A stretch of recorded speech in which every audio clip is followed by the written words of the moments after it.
स्वागत है आपका फिर से एक बार मिकी टॉक्स में। और मैं फिर से हाजिर हूँ आपके खिदमत में एक और रियल घोस्ट स्टोरी लेके। और आज की जो स्टोरी है वो है मेरे अंकल की, जो उनके साथ हुआ था और उनके फ्रेंड के साथ हुआ था। ये घटना वही मैं आज आपके साथ शेयर करने वाला हूँ। और शेयर करने से पहले अगर आपने अब तक मेरा चैनल सब्सक्राइब नहीं किया होगा तो प्लीज़ सब्सक्राइब कर दीजिए। मैं एक से बढ़कर एक कहानियाँ आपके लिए लाते रहूँगा, तो उसी को सुनने के लिए आप मेरा चैनल सब्सक्राइब कर दीजिए। तो अब बिना टाइम वेस्ट किए कहानी को शुरू करता हूँ। बेसिकली ये कहानी है धुले डिस्ट्रिक्ट की, और ये जो घोस्ट है इसको कहते हैं खवीस या खईस।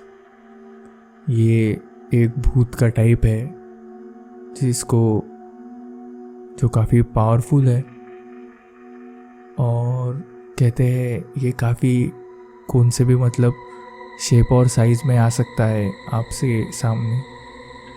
और अगर ये अपने खुद के रियल भेस में आ जाए तो ये आपको चैलेंज करता है कुश्ती खेलने के लिए, और अगर आप इससे हार गए तो वो आपको मार देता है।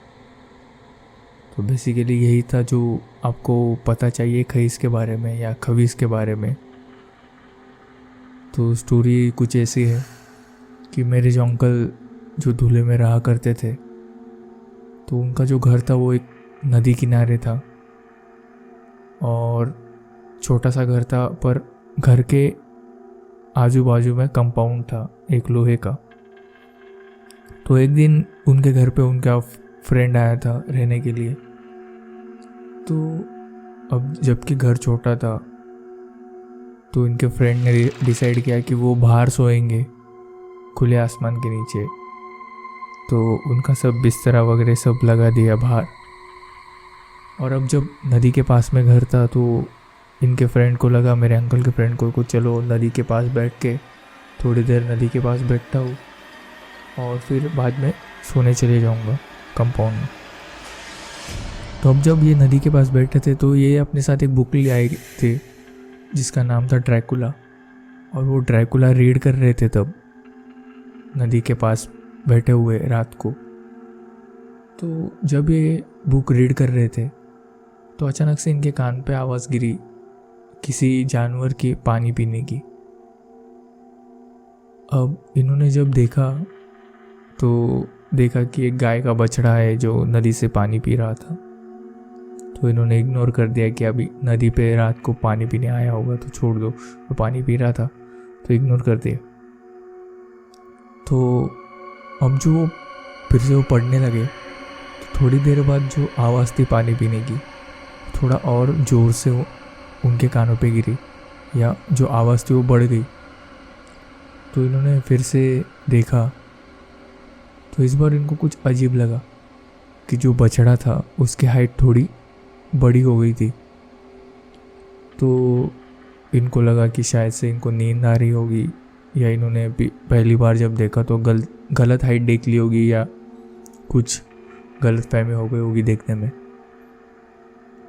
तो इन्होंने फिर से इग्नोर कर दिया और फिर से वो अपने बुक रीडिंग में लग गए। और अब जब वो बुक रीडिंग करने लगे तो उनके फिर से कानों पे आवाज़ गिरी, और इस बार अभी फिर काफ़ी ज़ोर से वो आवाज़ हो रही थी पानी पीने का। तो इन्होंने फिर से देखा। तो अब जब इन्होंने देखा तो ये पसीना पसीना हो गए और काफ़ी डर गए। इन्होंने देखा जो बछड़ा था वो अब काफ़ी बड़ा हो गया था, मतलब गाय के लेवल का हो चुका था। तो अब इनको समझ नहीं आ रहा था कि क्या हो रहा है इनके साथ में, ऐसा क्या हो रहा था। और जब उस बछड़े ने या जो अब जो गाय बन चुका था या जो भी था इनकी तरफ देखा तो ये सीधा उठ के भागने लगे। इन्होंने देखा कि वो जो बछड़ा था उसकी आंखें जो थी पूरी लाल थी और वो ग्लो कर रही थी, जैसे कि डेमन की आइज होती है रेड, वैसे उस बछड़े की आइज थी। ये सीधा उठ के भागने लगे और वो बछड़ा भी इनके पीछे भागने लगा। और अब जैसे तैसे करके ये कंपाउंड के अंदर पहुँचे और ज़ोर ज़ोर से दरवाज़ा खटखटाने लगे मेरे अंकल का कि रवि खोलो दरवाज़ा, दरवाज़ा खोलो रवि। और मेरे अंकल ने दरवाज़ा खोला, इनको अंदर लिया और दरवाज़ा बंद कर दिया। तो ये काफ़ी काँप रहे थे और काफ़ी पसीना पसीना हो गए थे। तो मेरे अंकल ने उनको पूछा, क्या हुआ, ऐसे इतना डरे हुए क्यों हो? तो उन्होंने अपने आप को संभाला और कहने लगे कि मैं नदी के पास बैठा था, बुक रीड कर रहा था, तो मैंने देखा कि एक जो बछड़ा है वो धीरे धीरे उसका जो साइज़ है वो बढ़ रहा था, हाइट बढ़ रहा था उसका। और जब मैंने उसके तरफ देखा और उसने मेरी तरफ देखा तो उसकी जो आँखें थी वो दोनों लाल थी और शाइन कर रही थी। और वो मेरे पीछे भागने लगा जैसे कि मैं भागा, और भागते भागते वो अपने कंपाउंड के यहाँ पे आ गया। तो मेरे अंकल को पहले लगा कि ये शायद बुक पढ़ रहे थे तो उस वजह से ऐसा कुछ देख लिया होगा। पर जब उन्होंने कहा नहीं नहीं आप देखो दरवाजे में से, वो अभी भी कंपाउंड के बाहर ही खड़ा होगा, तो इन्होंने फिर से हिम्मत करके थोड़ा सा दरवाज़ा खोला और देखने लगे। और जब मेरे अंकल और इनके दोस्त ने देखा तो वो बछड़ा जो था वो गाय बन चुकी थी और वो गाय इनके गेट के बाहर एग्जैक्टली खड़ी थी और इनके दरवाजे की तरफ देख रही थी। और उसकी जो आंखें थी वो शाइन कर रही थी, रेड शाइन कर रही थी। और अब वो गुस्से में अपना सर उनके गेट पे मार रही थी, मतलब जैसे कि वो गेट तोड़ना चाहती हो। अब ये दोनों दोस्त देख के काफ़ी डर गए कि ये क्या हो रहा है।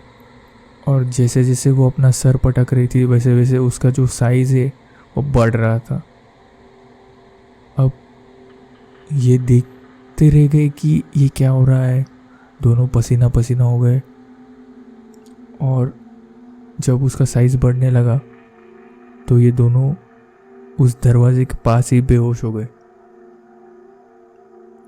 और जब सुबह हुई, जब मेरे आंटी उठी और इनको देखा दोनों को, तो ये दोनों दरवाजे के पास बेहोश पड़े थे। तो इनको उठाया और मेरे आंटी ने पूछा कि क्या हुआ। तो इन्होंने सब ये कहानी बताई मेरे आंटी को। और बस यही थी आज की जो स्टोरी, जो खईस की स्टोरी थी। अब आप सोचेंगे कि जो इतना पावरफुल था वो अंदर क्यों नहीं आया, वो गेट टूटा क्यों नहीं उससे।